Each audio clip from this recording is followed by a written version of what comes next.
from Yahuwah earlier today. Serious business. It is better not to eat the Pesach than to go there with the wrong attitude. Be sick, do something. And the devil, we are doing exactly what the enemy wants done. S period, A period, 10. We're arguing of what is not chametz. Let me ask you a question. Beit Yehuda can't get it right. Beit Ephraim, who can't pronounce the word siddur as a sidur, not siddur, it is a sidur. Are you going to wait for them to tell you what is chametz a process? Yes. Is chametz a product? Yes. But the problem is, the product and the item that is chametz is you. Now what do? How do you get rid of yourself? Well, Yeshua told us. You die daily. Your bidikat chametz should not be limited to once a year. It should be emphasized once a year. It should be accelerated once a year. So you show up on Yom Shishi with clean hands and a pure heart. But the bidikat chametz is not limited to a list of do's and don'ts. It is a lifestyle of kedusha and set apartness to which you and I are committed.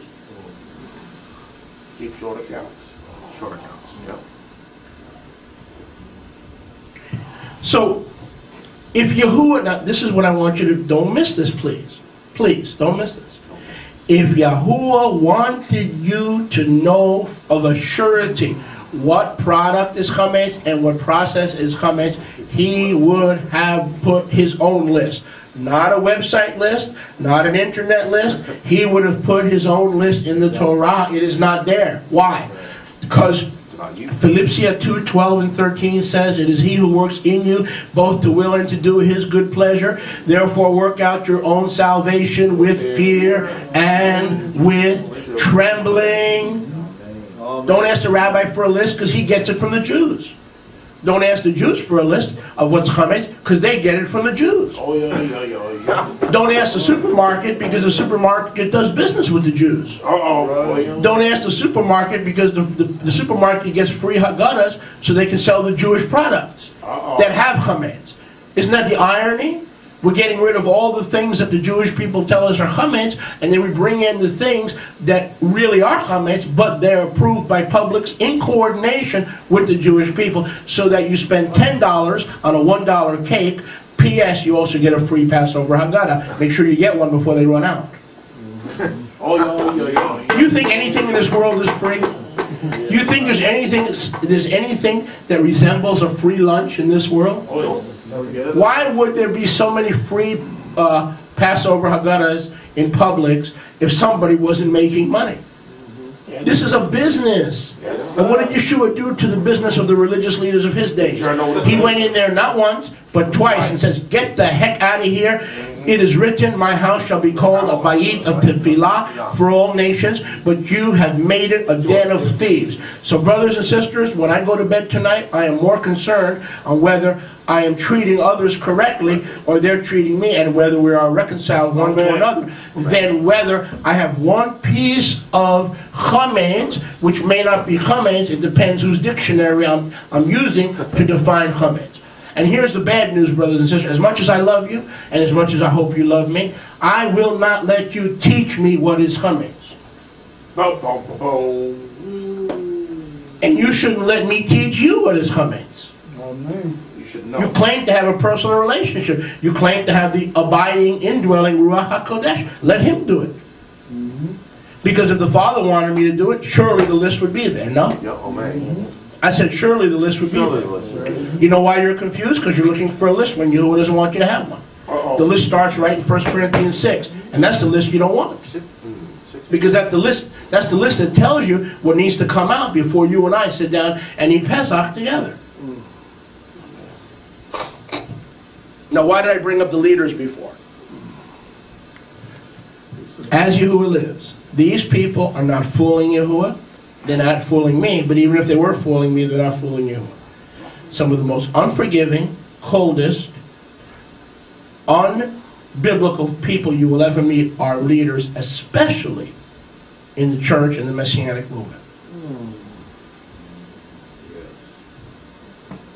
Because once leaders cross each other, or there is a schism between leaders, that the relationship will never be.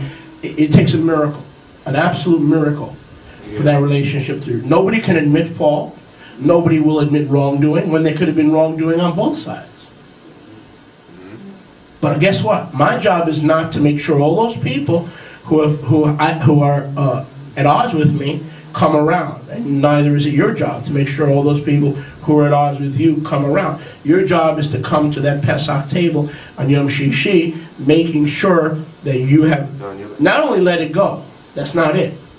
That's not B'dikat Chametz. B'dikat Chametz is not letting something go. B'dikat Chametz is going to the other parties and seeking restoration, seeking reconciliation. As Yahuwah lives in front of many witnesses, I want to go there right. I want to go to that table right there outside. I want to go there right. If anybody from the Miami days is listening, and they know they've done wrong, and they know they've done the wrong thing, and they feel led by the Ruach to contact me, I will respond to you. I will respond to you right away, and I will respond to you with the right attitude. Even inviting you back to a service and to a meeting to try to be reconciled. I have nothing to hide. You can't be insincere when you approach Pesach. That's true. We have to be sincere. That's true. So the answer is in the simplicity of Pesach.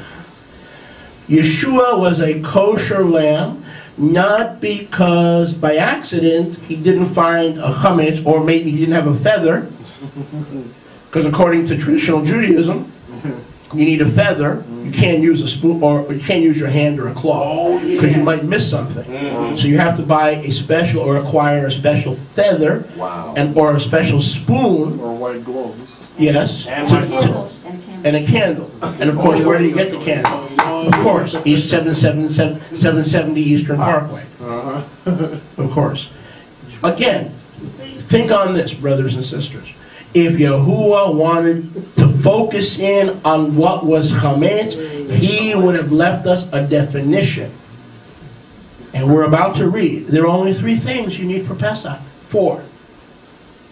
There are only 4 cosas necesitadas por Pesach. Lamb, maror. If you consider spaghetti and noodles and rice chametz, what can I tell you? What should you do? Remove it. We're good. If you consider chocolate chip cookies chametz, remove it.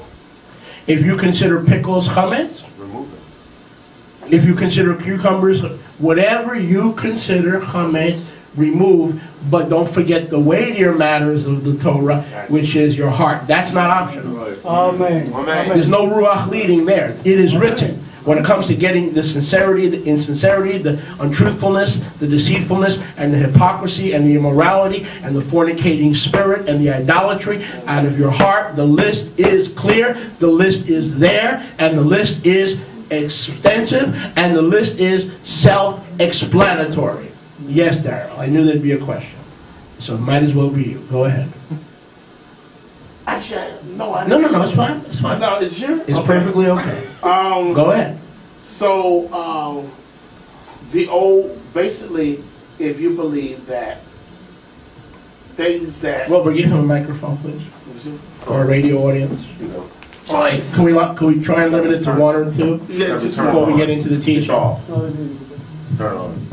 Okay, so basically, if I believe that, which I do, that rice is not chametz, I believe that noodles, unless are not chametz, that is fine. It's the heart, the body, Yes. that needs to be cleansed. Yes. Okay. There are noodles and there are noodles. Who is more concerned how you use your noodle than what kind of noodle may or may not have yeast. I know that's a little bit crude, but you get my point. But anything with yeast extract or yeast or baking soda, it's obvious. Exactly. Get rid of it. Anything that has a yeast agent or a rising agent, either added within the product or has gone through the leavening process, as Warren taught us last year, get rid of it. But I had someone point out, you see why